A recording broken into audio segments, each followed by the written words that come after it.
And now it's time for the exciting Dave Auxier Financial Report. Yes, Dave Auxier, he's an exciting speaker. Yeah, Dave was supposed to be a temporary employee while they recruited somebody to take that job. We all know now that that was complete BS. They had no intention of recruiting anybody. Neil only hires his buddies. And it's amazing he can get away with this kind of cronyism without anybody questioning it. Nobody's questioning it, just me. No mainstream media's asked a damn thing about it. Oh yeah, just hire your friends, Neil. It's okay with us because we're the mainstream media. We don't want to make you look bad. Anyway, let's listen to what Dave has to say. Yes, good morning. I did want to point out that we have updated financial statements that were at your table that fully reflect the outcome of the ERB decision. So the way you can tell the updated financials from the ones you received earlier by email is there's some bolded language on page 2 that just mentions that we've updated the financials with the ERB decision. As Randy mentioned, really the financial impacts now are fully reflected in these June 30 financials, and the key components of the decision were the $3.6 million that we need to refund to ATU members for premiums they paid prior to September 2012. If you'll recall, back in April, when we did a budget transfer resolution, we included that $3.6 million.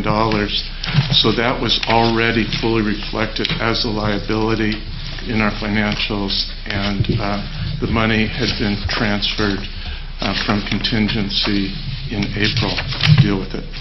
The other part of the decision relating to us not being able to recoup the higher premium costs from employees prior to September of 2012 had never been recorded as receivable in our books. So no adjustment was necessary related to that. That's rather interesting, isn't it? That they never recorded as, in other words, they never expected to get it. That was all huff and puff. That was all bullshit bluff.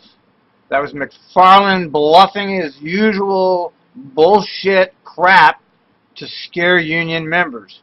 It's significant because you see in things like this the intentional effort by McFarland and his cronies to do what I would call would be not illegal, immoral kinds of acts. They're bluffs.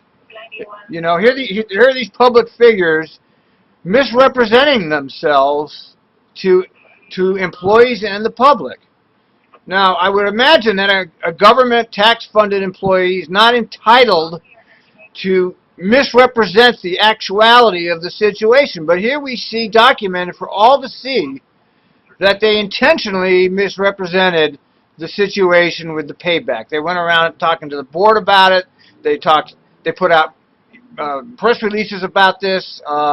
And they never had any intention of collecting it. It was all a bluff. It was all a lie. Just another lie in the long list of lies of McFarland. As well. But we have now, as Randy mentioned, accrued a liability in these financial statements for the contribution to the two funds for the total of $136,000. So all those, the impact of They owe $136,000. That's like pennies to them. That's nothing. $136,000. They wouldn't pay that. They needed to be ordered to pay it. Of the ERB decision are now fully reflected in these financials. I would point out again, although we're at year-end, these are unaudited financials, and certain adjustments will still have to be made. There's a couple that we're aware of, and we're waiting for external information or actuarial valuations to make final adjustments.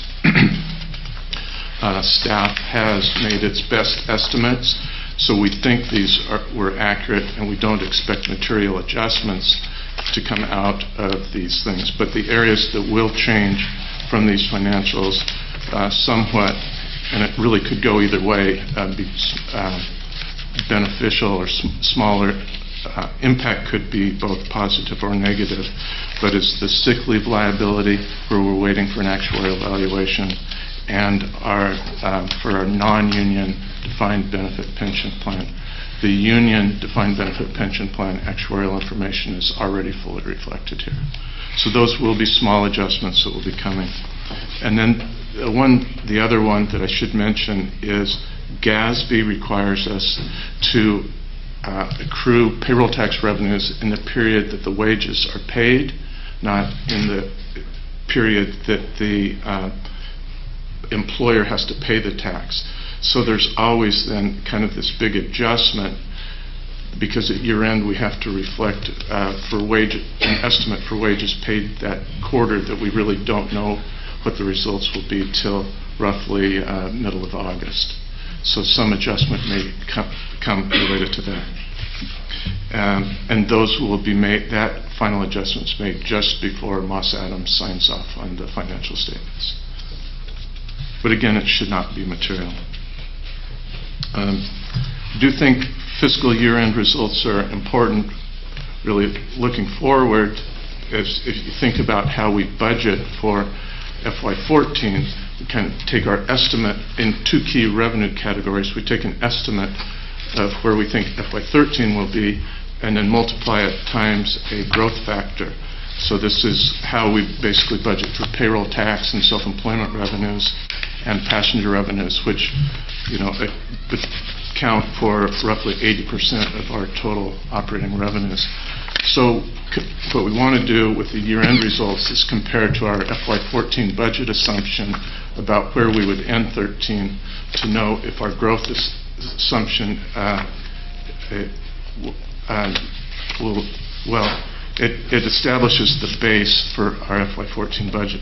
So looking at the payroll tax and self-employment, our FY14 budget assumed would end 13 with $256.4 million. Our actual results were $255.5, so we were just $900,000 off, or 0.4%.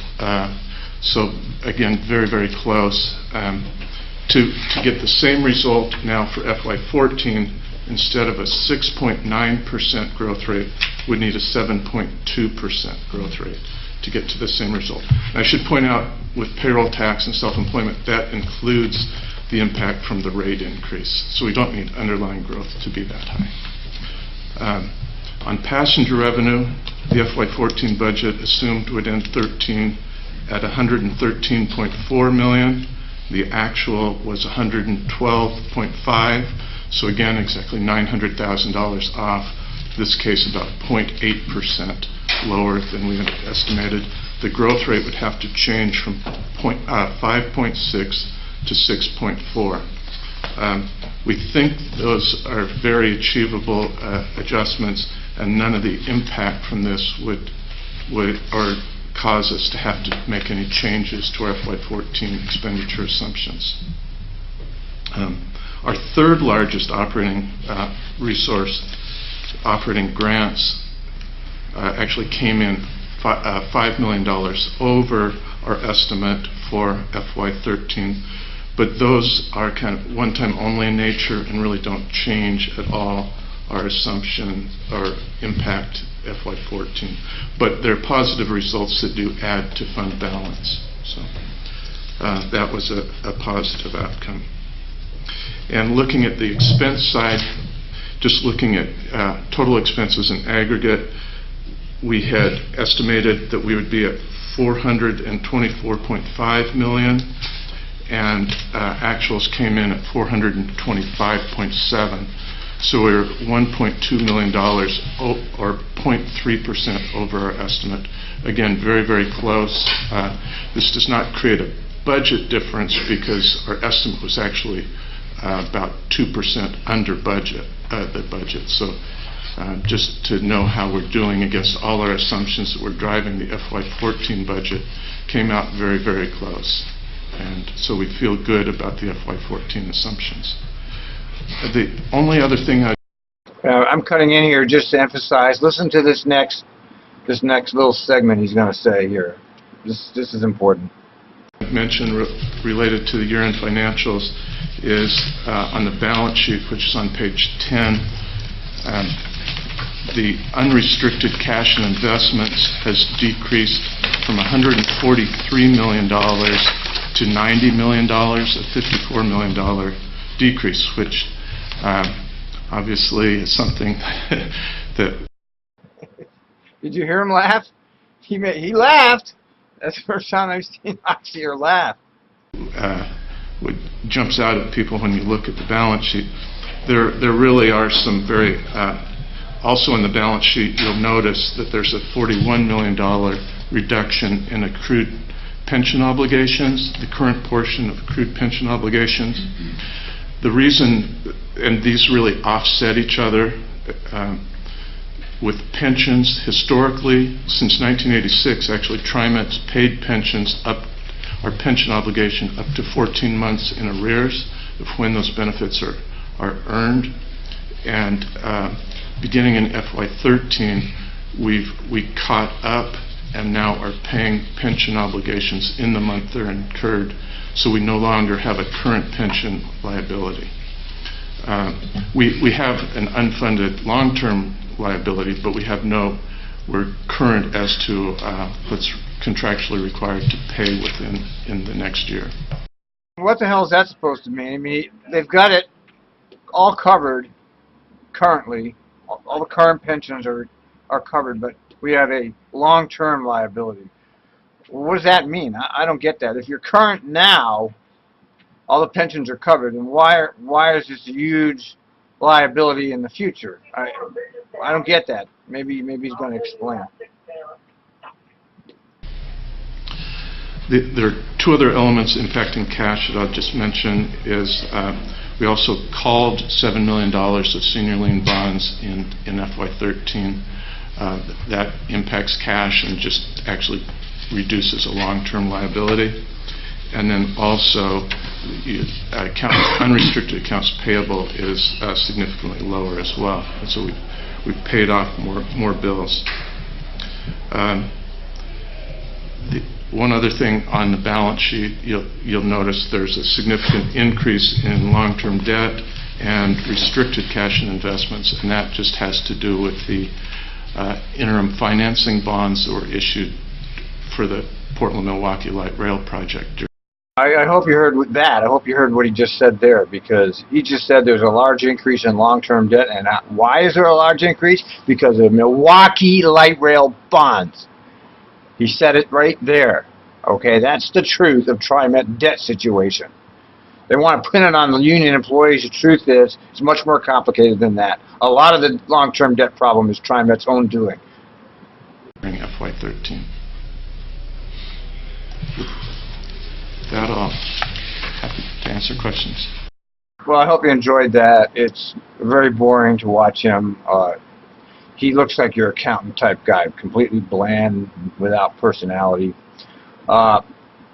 It's important to listen to that because that's some nuts and bolts. I don't know what to make of it. You know, I made my comments through the video. I don't know. I really don't have the slightest clue what to make of his financial report.